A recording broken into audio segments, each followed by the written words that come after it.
할렐루야, 감사합니다.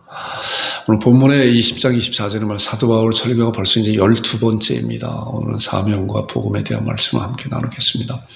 본문의 말씀 보니까 내가 달려갈 길과 주 예수께 받은 사명, 곧 하나님의 은혜의 복음을 증언하는 일을 마치려 하면은 사도 바울이 나의 생명조차 조금 더 귀한 것으로 여기지 아니하노라.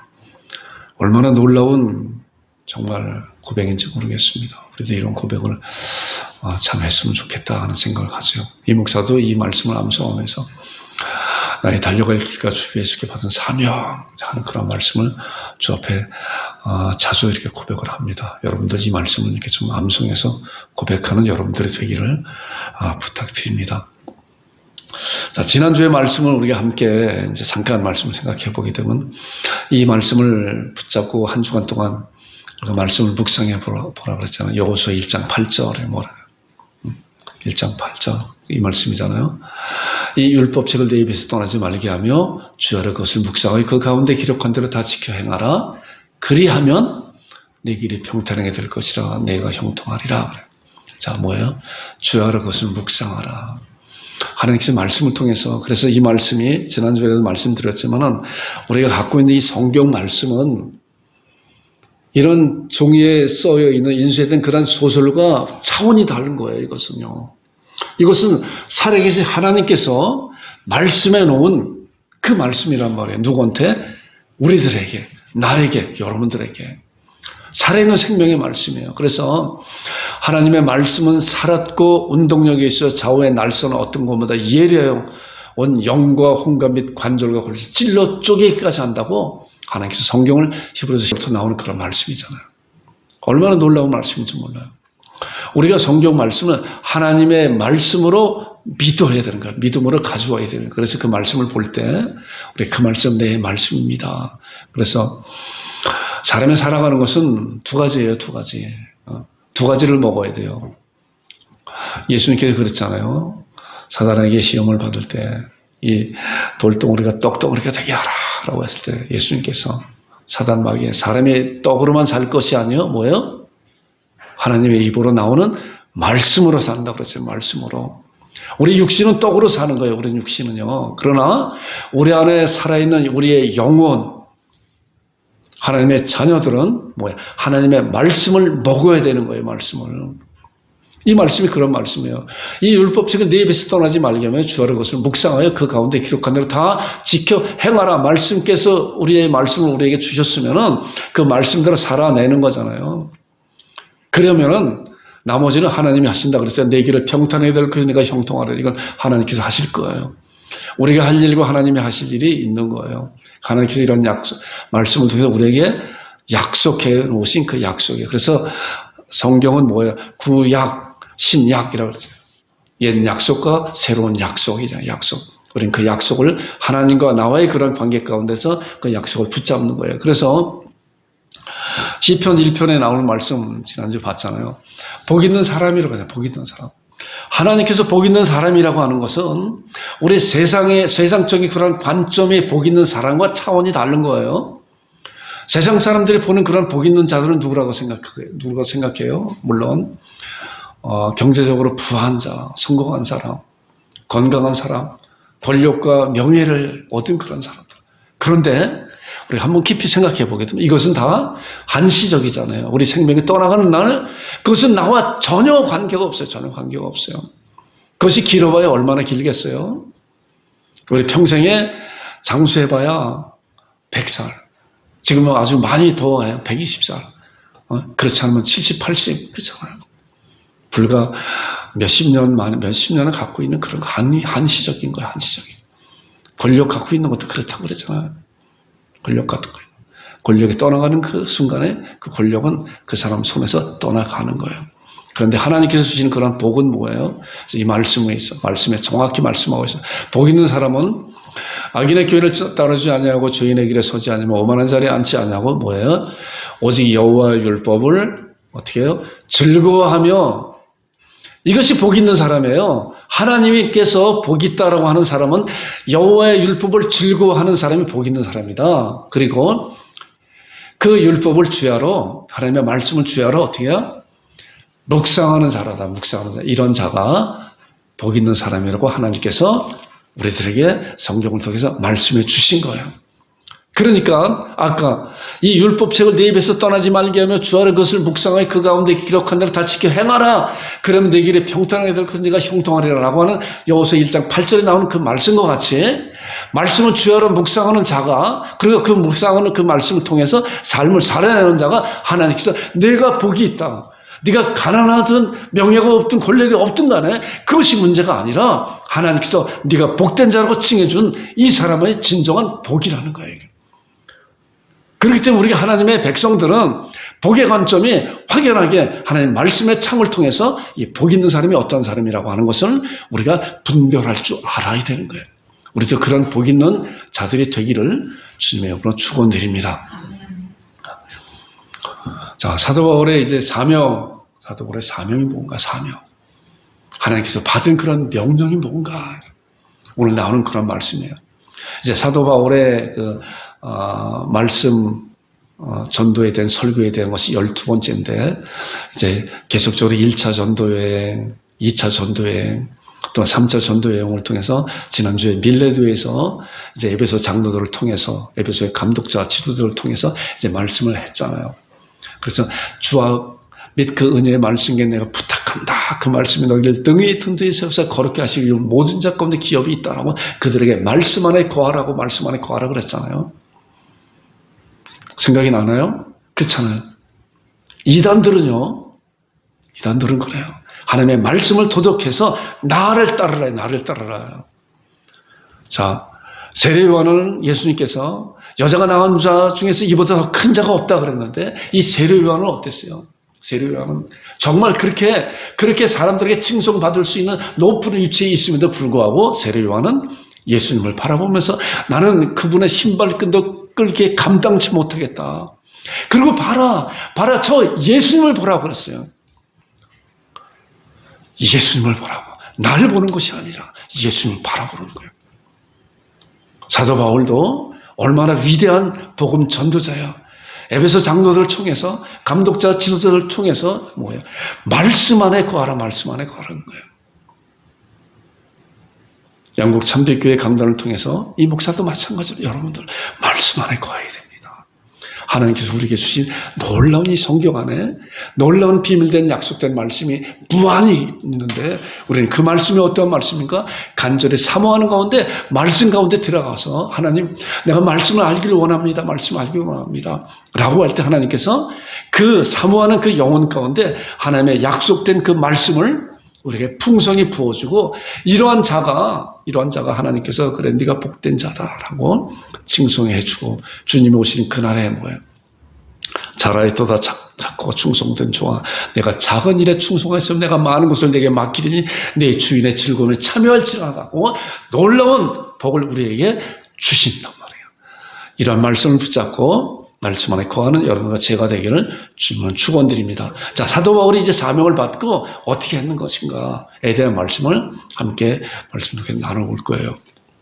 자, 말씀에 집중하세요. 우리가 이 시간 마음문을 열어놓고 주님 제가 말씀을 알길 원합니다.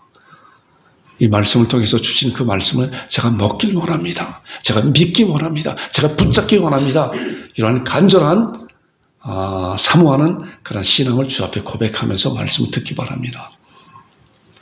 자, 사도행전 19장 21절에 보니까 이 일은 이제 밀레도에서 이제 에베소에서 이제 복음 사역을 다 마치고 이 일이 수의 그 말씀이에요. 바울이 마게도냐와 아가야를 거쳐 예루살렘에 가기로 작정하였으니 내가 거기 갔다가 로마도 보아야 하리라. 자, 아직 일어나지 않은 일에 대해서 사도 바울에게 하나님께서 성령님을 통해서 네가 앞으로 로마까지 가야 된다. 예루살렘을 통해서 로마까지 가야 된다라고 이렇게 예언적으로 말씀하고 있는 거예요. 앞으로 일어날 일이에요. 그 당시에는. 자, 바울이 이런 말씀을 받았어요. 하나님께서 때로는 우리가 성령님을 통해서 때로는 우리에게 말씀해 주세요. 때로는 기록된 성경 말씀을 통해서 우리에게 앞으로 일어날 그런 일에 대해서 말씀을 우리에게 주신단 말이에요. 그 말씀을 우리는 굳건히 말씀은 내가 믿습니다. 그 말씀을 붙잡습니다. 가장 큰 하나님께 주신 그런 예언의 말씀은 어떤 말씀이에요? 이미 성경을 통해서 예언된 모든 말씀이 이루어졌잖아요. 거의 다가. 자, 예수님 오시기 700년 전에 이사야 선지자를 통해서 보라 처녀가 잉태하여 아들을 낳을 것이다. 이름을 곧 임마누엘이라고 한 그런 말씀 약속대로 지금부터 2000년 전에, 지금부터 2700년 전에 이사야 선지자에게 약속된 그 예언된 말씀이 지금부터 2000년 전에 베들레헴 땅에 그대로 이루어졌잖아요. 우리는 그 이후의 세대이기 때문에 이제 우리에게 일어날 일은 뭐예요? 앞으로 예수님께서 죽음과 부활을 통해서 하나님 보좌 우편에 계시고 이제 이 세상에 다시 심판주와 신랑으로 오신다고 하는 그런 약속을 믿고 기다리고 사모하는 것이 이제 우리가 가져야 될 그런 신앙의 아주 중요한 신앙이란 말이에요. 우리는 그런 약속된 그런 약속을 우리 귀로 듣지 않았어도 성경 말씀을 통해서 또한 목사님들의 그런 입을 통해서 알게 되잖아요. 그리고 그 말씀을 붙잡고 주님이 오시는 그날에 내가 주 앞에 칭찬받는 그런 자 되기를 원합니다 라고 하면서 우리가 이 삶을 살아내야 가는 거예요. 자, 이때도 바울에게 내가 예루살렘과 그 다음에 로마도 보아야 되겠다라고 바울에게 하나님께서 성령님을 통해서 예언해 주셨어요. 바울은 이 말씀에 대한 굳건히 붙잡았어요. 그런데 가는 과정이 어떤가? 가는 과정이, 자, 여기 보니까 이제 동그란 빨강으로 해놓은 데가 이제 마게도냐, 그 밑에가 이제 아가야인데, 여기가 어디냐면은 지금 그리스예요, 그리스. 그리스 알죠? 그리스. 그 다음에 이제 이쪽에 파란 거 동그랗게 화살표 쭉 한 데가 거기가 예루살렘이에요. 자, 예루살렘까지 이제 여기에서 사도 바울이 예루살렘까지 왔다가 이제 로마까지 가는 그런 여정이 있어요. 그래서 로마에서 생을 마감하잖아요. 자, 그런데 이 과정이 어떤 건가 보니까 이 과정이 이런 거예요. 보라, 이제 나는, 이제 사도 바울이 그럽니다. 이제 나는 성령에 매여, 성령님의 그런 매여, 성령님의 순종하여서, 그리고 예루살렘에 가는데 거기서 무슨 일이 당할지 알지 못하노라. 오직 성령님이 각성에서 내게 증언해 결박과 환난이 누구요?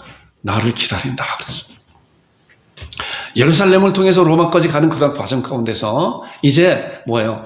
각 성에서 결박과 환난이 나를 기다린다. 나를 기다린다. 자, 그러면은 사도 바울이 저는 못 가겠습니다 라고 할 수 있잖아요. 왜? 가봐야 결박과 환난이 기다린다 그랬잖아요. 근데 아까 우리가 본문의 말씀 어때요?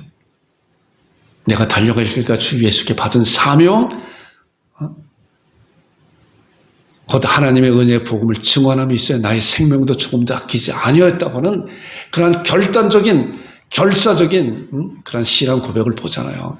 결박과 환난이 있다고 해도 사도 바울은 어때? 이런 것을 미리 알았잖아요. 가장 힘든 거가 우리가 알지 못하는 가운데 어려움을 당하는 것은 그래도 그것도 힘들지만은 어려움 당하는 것은 미리 알아.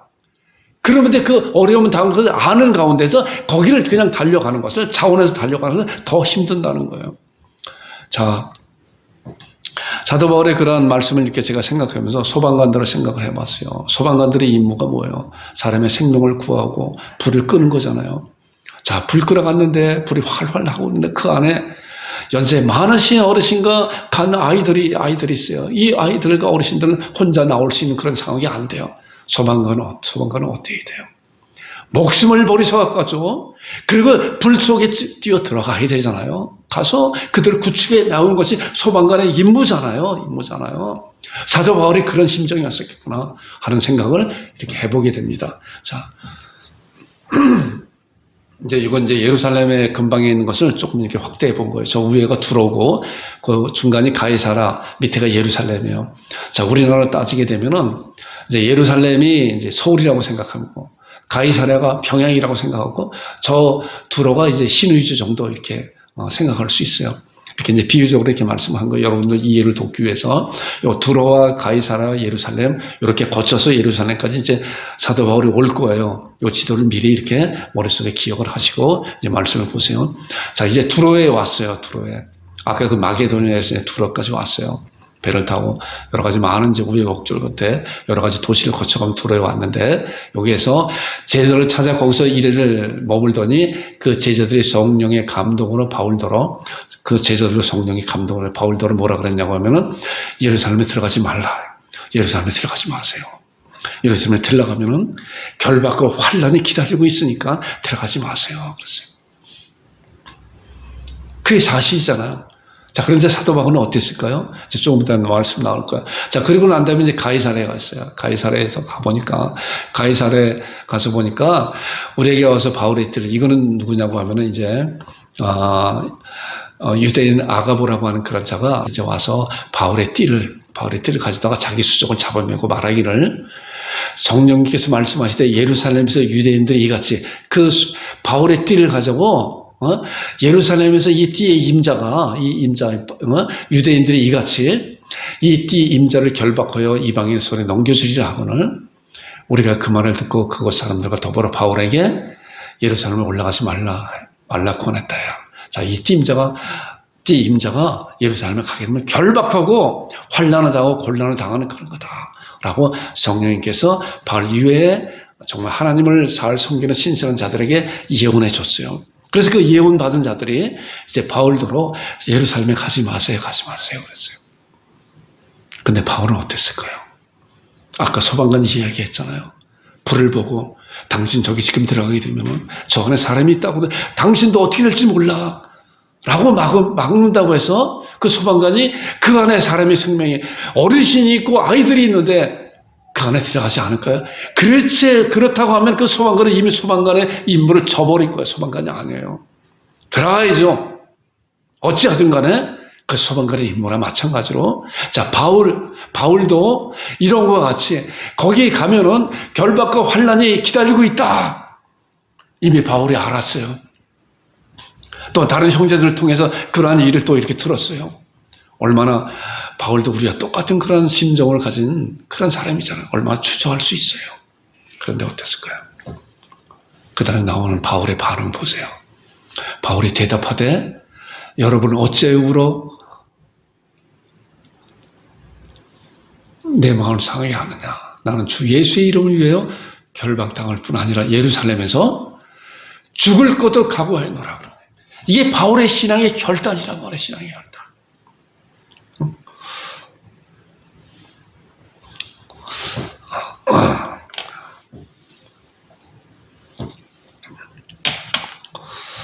이 목사가 이 말씀을 듣고 울컥 이렇게 되는 것 같아요.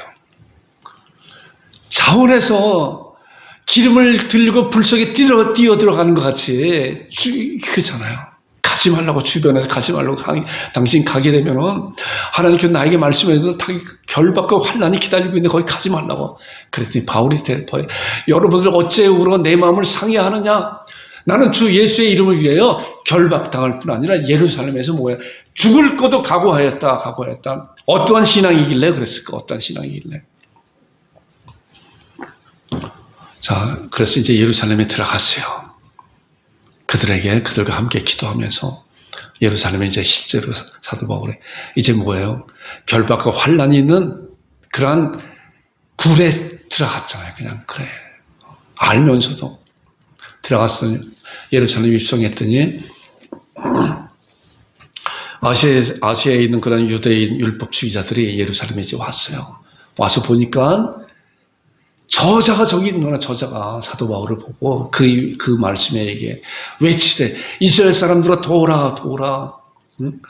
이 사람은 저 사도 바울, 바울은 각처에서 우리 백성과 율법과 이것을 비방하여 모든 사람을 가르치는 그 자인데 또 헬라인을 데리고 성전에 들어가서 이 거룩한 것을 더럽혔다. 저자가 율법을 무시하고 하나님을 모독하는 그런 말을 하는 그런 자이다. 그러면서 이제 온성이 소동하여 백성이 달려와 바울을 잡아 성전 밖으로 끌고 가니. 자, 선동을 해갖고 이제 바울이 잡혔어요. 바울이 예언한 데 그 말씀대로 가서 결박하고 환난을 당할 것을 알고 바울이 갔잖아요. 그랬더니 실제적으로 가보니까 온성이 소동하여 백성이 달려와 바울을 잡아 성전 밖으로 끌고 나가니라. 문들이 곧 닫히더라.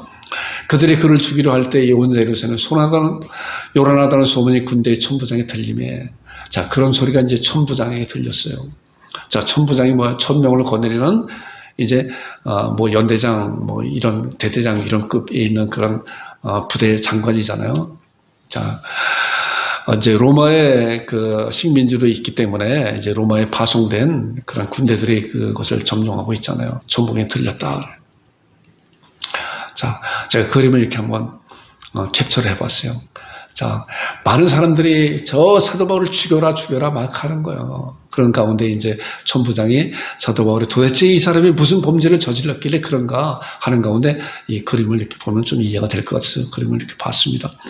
자, 그리고 이제 20장 35절을 보니까 바울의 층대에 이제, 그리고 이제 바울의 층대에 이제 영내로 들어가서 천부장에게 이제 구출을 당해서 영내에 들어가서 이제 이 사람이 도대체 어떠한 범죄를, 어떠한 죄인이길래 저 사람들이 저렇게 죽이려고 하는 것인가를 알려고 이제 들어가는 가운데 무리들의 폭행으로 말미암아 군사들에게 들려 들어가니 주변에 있는 사람들이 얼마나 그랬겠어요. 폭행했다고 하는 것은 뭐 생각해 보세요. 발길질하고 주먹질하고 막 그랬을 거 아니에요. 응? 하물며 스데반 집사 같은 그 집사는 돌에 그냥 내등댕이 쳐서 돌로 쳐서 죽는 그런 죽음을 당했잖아요. 바울도 그 직전에 이제 천부장의 구출을 당해서 가고 있는 가운데서도 쫓아오면서, 우리 그림 봤잖아요. 쫓아오면서 바울을 얼마나 폭행했어요. 말씀이 그대로 나와 있어요. 군사들에 들려가니 이는 백성의 무리가 그를 없이 하고자 외치며 따라가라. 많은 사람들이 저 사도 바울 저자가 온 아시아와 많은 사람 다니면서 하나님을 모독하고 율법을 지키지 말라고 하는 그런 자다. 저자는 당장 처단해도 괜찮다라고 하면서 쫓아가면서 그랬잖아요. 그런 가운데 천부장이 허락하였다. 이제 사도 바울이 천부장에게 이제 내가 저들에게 말할 것을 허락해 달라고 하는 부탁을 했더니 천부장이 허락하거늘 바울이 층대 위에 서서 백성의 손짓하며 매우 조용하게 한 후에 히브리 말로 말하니라. 자, 히브리어로 말하니라. 그리고 그 말하는 그 내용이 이제 다음 주에 함께 말씀 나눌 거예요. 예루살렘에서의 설교가 나오는 거예요. 우리 설교하는 그 배경을 지금 같이 함께 나누는데 이 부분에 대해서 이제 사진을 제가 한번 그림을 캡처해 봤어요. 이 내용이에요. 저 위에 있는 층대 위에서 이제 영내로 들어가기 전에 천부장에게 부탁을 해서 내가 저 백성들에게 말할 것을 저에게 해달라고. 그리고 저 위에서 이제 백성들에게 설교하는 그 장면이 예루살렘에서의 설교 내용이 나오는 거예요. 이런 가정 가운데 있는 거예요. 자, 그런데 자, 예루살렘에서 이제 1차 설교를 이제 할 것인데, 자, 본문에 있는 말씀 보니까 내가 달려갈 길과 주 예수께 받은 사명, 곧 하나님의 은혜의 복음을 증언하는 일을 마치려 하면은 나의 생명조차 조금도 귀한 것을 여기지 아니하노라. 뭐야? 사명과 하나님의 은혜의 복음. 그 사명이 하나님의 은혜의 복음인데 이 복음이 무엇이길래 사도 바울이 하나밖에 없는 그 생명을 기꺼이 내버리기까지 억울한 죽음을 당하기까지 이 복음을 위해서 가고 있는 것인가? 우리 함께 잠깐 말씀 나눌 거예요. 자, 사명이 복음이라고 그랬잖아요. 나의 달려갈 길과 주 예수께 받은 사명, 곧 하나님의 은혜의 복음을 증거하고 있어요. 자, 그럼 복음이란 무엇인가? 여러분, 복음이 뭐예요? 사도 바울은 목숨을 버리기까지 이 복음을 증거했잖아요. 그런데 그 복음의 내용이 무엇인가? 그렇잖아요. 자, 복음이라고 하는 것은 복복자의 소리고 기쁜 소식, 복된 소리잖아요. 복된 약속, 그 약속된 말씀인데 그 말씀에 대한 그 약속이 어떤 것인가? 잠깐 말씀을 나눌 것인데 말씀에 집중해서 그 말씀을 잘 받고 내가 믿음으로 그 말씀을 내가 갖겠습니다 라고 하는 여러분들과 제가 되기를 주님 몸은 축원드립니다. 자, 복음이란 무엇인가? 로만 3장 23절을 보니까 자, 사도 바울이 이제 복음에 대한 그런 말씀을 쭉 말씀하고 있지만 이 목사가 이제 몇 말씀을 이렇게 이제 봤어요. 모든 사람이 죄를 범하였음에 하나님의 영광에 이르지 못하다니. 자, 이 말씀을 보니까 모든 사람이 죄를 범하였기 때문에 하나님의 영광에 이르지 못한다. 하나님 앞에 갈 수 있는 길이 하나도 없다. 오직 너희 죄악이 너희와 너희 하나님 사이를 갈라냈다. 우리의 죄 때문에 우리는 하나님과의 관계가 끊어진 거예요. 절대로 우리는 하나님 앞에 갈 수가 있는 그런 사람들이 아닌데, 그래서 하나님 앞에 영원히 저주를 받고 지옥 갈 수밖에 없는 그런 자인데 복음이 들어왔단 말이에요. 복음이. 복된 소식, 기쁜 소식이 들어왔다는 거예요. 자, 이 말씀 보니까 모든 사람이 이 고노기리가 여기다 이름을 자기 이름을 붙일 수 있잖아요. 고노기리가 죄를 범했으면 하나님의 영광에 이르지 못하더니, 자, 이 죄에 대한 것이 대가가 뭔가 보니까 죄의 싹은 사망이라고 해요. 사망. 죄의 대가는 사망이에요. 하나님께서 성경을 통해서 우리에게 분명히 말씀하고 있는 이 사명은 뭐예요? 우리 육신이 죽는 것은 누구나가 다 죽어요. 그러나 우리 영혼은 죽는 것이 아니라 영혼은 전국 가느냐 지옥 가느냐예요. 그런데 죄가 있는 그런 자들은 다 지옥으로 갈 수밖에 없는 그런 사망에 빠진다는 거예요. 그런데 그렇게 갈 수 있는 그런 길이 그런 데서 건져 주시는 것이 하나님의 은혜하고 복음이거든요. 자, 그런 복음에 대해서 보세요. 로마서 5장 12절을 보니까 그러므로 한 사람으로 말미암아 죄가 세상에 들어가. 자, 죄가 세상, 우리가 죄인 됐다고 하는 것은 한 사람이라고 하는 것은 우리가 지금 다 장황하게 말씀 못 드리지만은 에덴 동산에서 아담과 하와가 하나님 앞에 범죄함으로 선악과를 먹음으로 하나님과 그 에덴 쫓겨나 버리잖아요. 그 한 사람이 그 아담과 하와요. 아담으로 말미암아 죄가 세상에 들어오고 죄로 말미암아 사망이 들어왔다. 그 죄 때문에 사망이 들어왔다는 거예요. 이와 같이 모든 사람이 죄를 지었어요. 이와 같이 이 고노기가 죄를 지었으므로 사망이 고노기를 이르렀느니라. 모든 사람이 나 외에 다른 사람이 다 아니라 나예요. 내가 죄를 지었으므로 사망이 고노기를 이르렀다라는 거예요.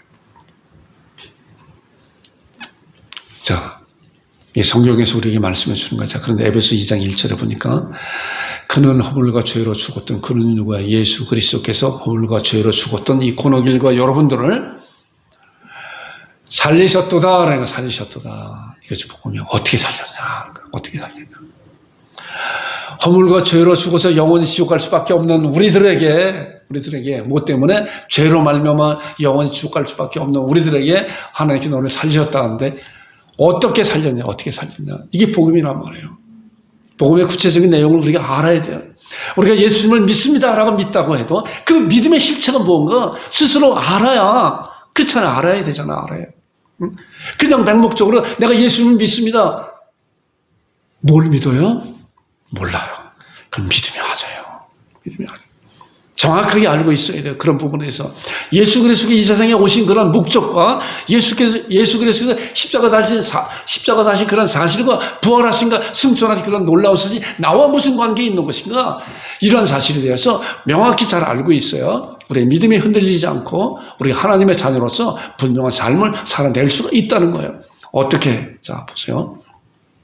그는 허물과 죄로 죽었던 너희를 살렸다고 그러는데 어떻게 살렸냐? 어떻게 우리를.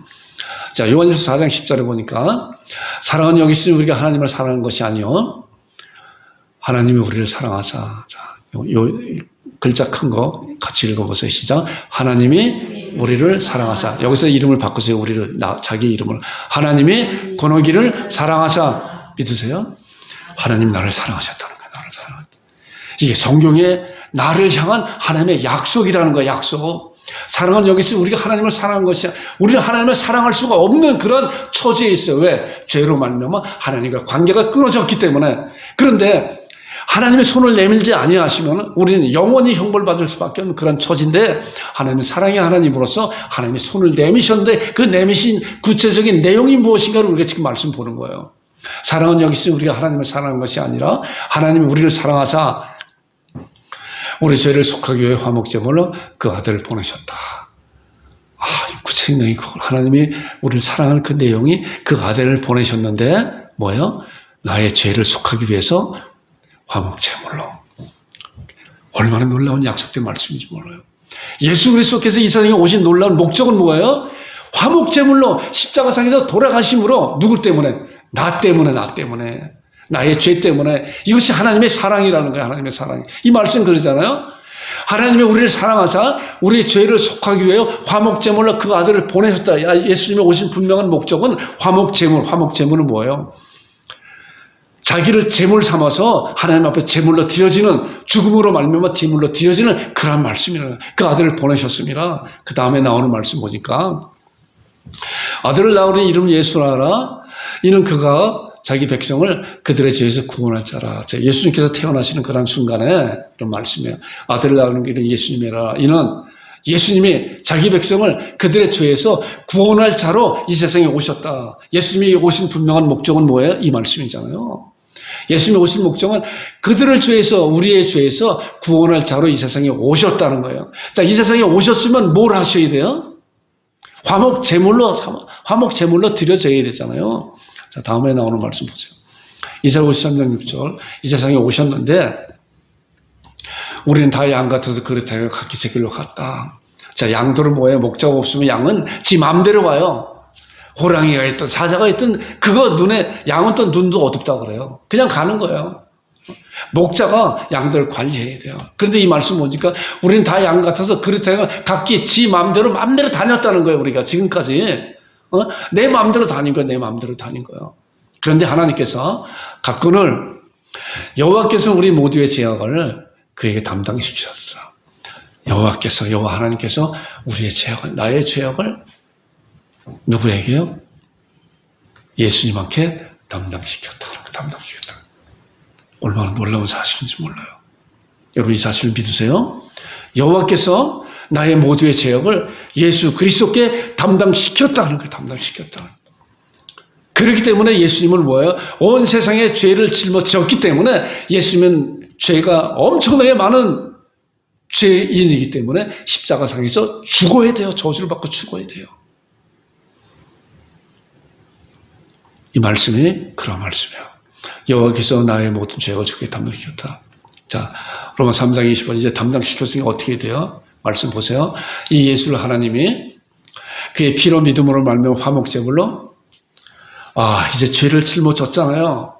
우리가 한 거 뭐 있어요? 우리 한 거 하나도 없어요. 지금 하나님의 약속된 복음의 말씀을 듣는 거예요. 복음의 말씀을. 약속된 말씀 우리가 듣잖아요. 우리가 한 거 하나도 없는데 하나님의 모든 걸 다 해놓으셨잖아요. 예수 그리스도 이 세상에 보내시고 그리고 예수 그리스도에 우리의 죄를 다 뒤집어 씌웠잖아요. 우리는 다 양 같아서 그렇게 행하여 각기 제 길로 갔거는 여호와께서 나의 죄악을 예수님한테 다 뒤집어 씌웠다라고 말씀했잖아요. 이 말씀은 우리가 아멘입니다. 말씀 받아야 돼요. 그 아멘으로 받는 그런 자는 뭐야? 이제 이 예수를 하나님이 그의 피로 믿음으로 말미암아 화목제물로 어떻게 세우셨다는 건 뭐야? 십자가 이제 달렸다 하는 거야. 화목제물로. 이게 복음의 순서적인 그런 말씀이에요. 예수님께서 이 세상에 처녀의 몸에서 오셨고, 자, 처녀의 몸에서 오셨다고 하는 그런 사실은 죄가 하나도 없는 분으로 오셨고, 죄가 하나도 없는 분에게 하나님께서 우리의 죄를 거기다 담당시키고, 그리고 하나님께서 화목제물로 십자가에 세우셨다. 이사 53장 5절 뭐야?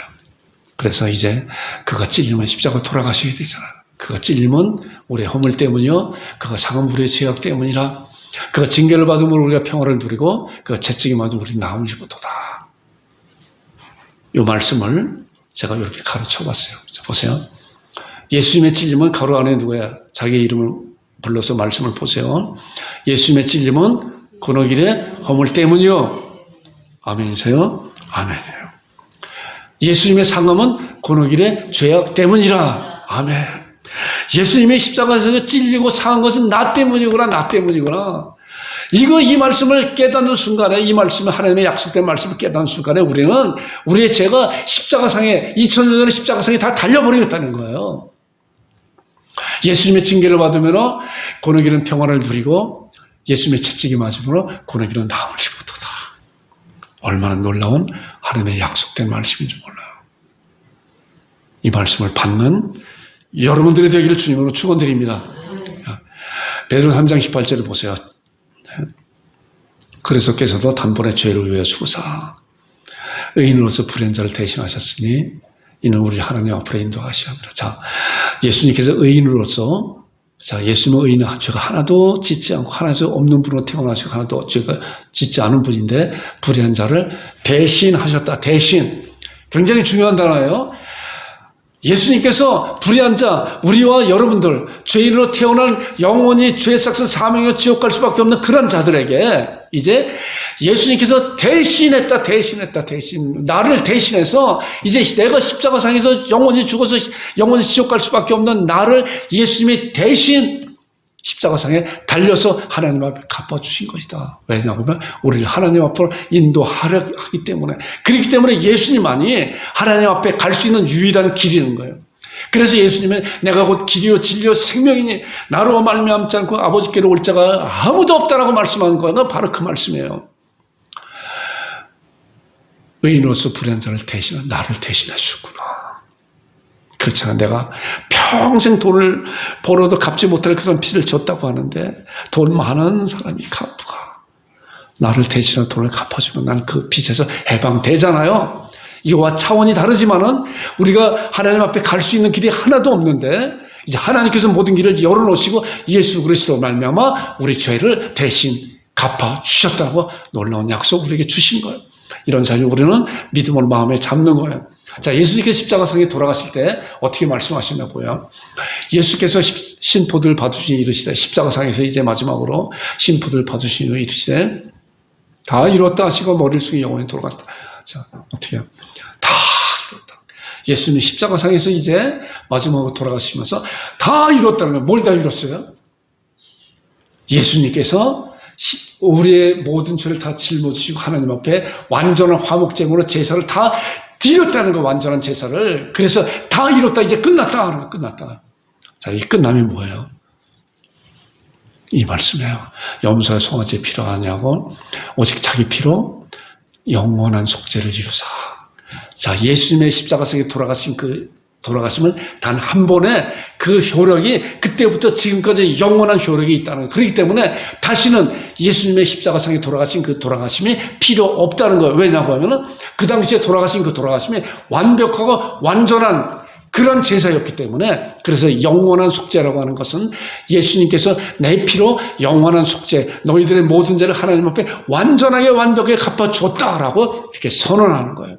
그렇기 때문에 우리는 하나님 앞에 죄인이 아니라, 지옥 가는 죄인이 아니라 이것을 믿는 자들은 뭐예요? 하나님의 자녀가 되고 죄가 하나도 없는 그런 자가 되는 거예요. 히브리서 10장 17절에 이제 하나님께서 그러한 약속된 예수님의 그런 놀라운 십자가 구속의 은혜를 받으시고, 그리고 부활 승천하셔서 예수님을 받으시고 하나님 보좌 우편에 그 예수님 받으시고 이런 선포를 하신 거예요. 또 그들의 죄와 그들의 불법을 내가 다시 기억지 아니하셨으니 이것을 사하셨은즉 다시 죄를 위해 제사할 거 없다. 자, 하나님께서 나의 죄를, 여러분들의 죄를 다시 기억지 않는다고 선포했잖아요. 예수님께서 완전히 하나님 앞에 완전한 제사를 드렸기 때문에 그 제사를 흡족히 받으시고 하나님이 이제 너희들이 그 죄와 그 불법을 내가 다시 기억지 않겠다. 이렇게 우리들에게 놀라운 약속을 해주시고, 우리는 이런 약속을 믿음으로, 내 영혼의 마음으로 믿을 때 나는 하나님 앞에 이제 의인이 되었구나 라고 놀라운 선포를, 고백을 하나님 할 수가 있는 거예요. 자, 에베소 2장 8절 9절 너희는 그 은혜에 인하여 믿음으로 말미암아 구원을 받았으니 이것이 너에게서 나온 것이 하나님의 선물이라. 자, 보니까 구원을 받았다. 이제는 죄 가운데서 구원을 받았다. 어떤 거예요? 믿음으로. 무엇을? 그 은혜. 그 은혜가 뭐예요? 하나님이 다 하신 거잖아요. 지금 쭉 말씀드린 거. 하나님이 다 하셨어. 이제 예수 그리스도를 이 세상에 처녀의 몸에 태어나게 하시고 그 예수님한테 우리의 죄를 덮어주시고 그 예수님의 십자가에서 이제 다 이뤘다고 하고, 그 이루신 놀라운 사실을 하나님이 너희 죄와 너희 불법을 내가 다시 기억지 않겠다라고 선포한 그 약속을, 그 은혜를 믿음으로 말미암은 자는 이제 하나님 앞에 구원받은 하나님의 자녀가 되는 거예요. 요한복음 1장 12절 영접하는 그 이름을 믿는 자들에게는 하나님의 자녀가 되는 권세를 주셨다. 그래서 하나님의 자녀들은 뭐예요? 이제 하나님을 뭐라 그래? 아버지라 부르잖아요. 하나님 아버지. 왜? 자녀가 하나님을 아버지라 부를 수 있는 놀라운 권세를 우리에게 부여해 주신 거예요. 이렇게 부르는 여러분들과 제가 되기를 주님으로 축원드립니다. 사도 바울의 사명은 곧 복음 증거예요. 이것이 지금 나온 그런 놀라운 복음 증거를 위해서 사도 바울의 자기 목숨도 버리지 않는 본문에 나온 말씀 그거잖아요. 내가 달려갈 길과 주 예수께 받은 사명, 곧 하나님의 은혜의 복음을 증거하는 일을 마치려 하면은 나의 생명조차 조금도 귀한 것으로 여기지 아니하노라. 하나님의 은혜의 복음 사명을 어때요? 목숨을 버리기까지 그 사명을, 그 은혜의 복음을 증거하는 일에 가치가 있어요, 없어요? 가치가 있잖아요. 한 알의 밀이 땅에 떨어져 죽지 아니하면 한 알 그대로 있고 죽으면 많은 열매를 얻는다 그랬잖아요. 사도 바울의 한 알의 밀이 땅에 떨어져 죽었기 때문에, 그렇기 때문에 우리도 이제 그 열매로서 풍성한 하나님의 자녀가 되잖아요. 마찬가지로 사도 바울뿐만이 아니라 우리도 이러한 신앙을 단단히 가져야 된다는 거예요. 나의 달려갈 길과 주 예수께 받은 사명, 곧 하나님의 은혜의 복음을 증언하는 있어 나의 생명도 조금도 아끼지 않는 그러한 사도 바울의 신앙을 따라가는 여러분과 제가 되기를 주님으로 축원드립니다. 아멘, 아멘.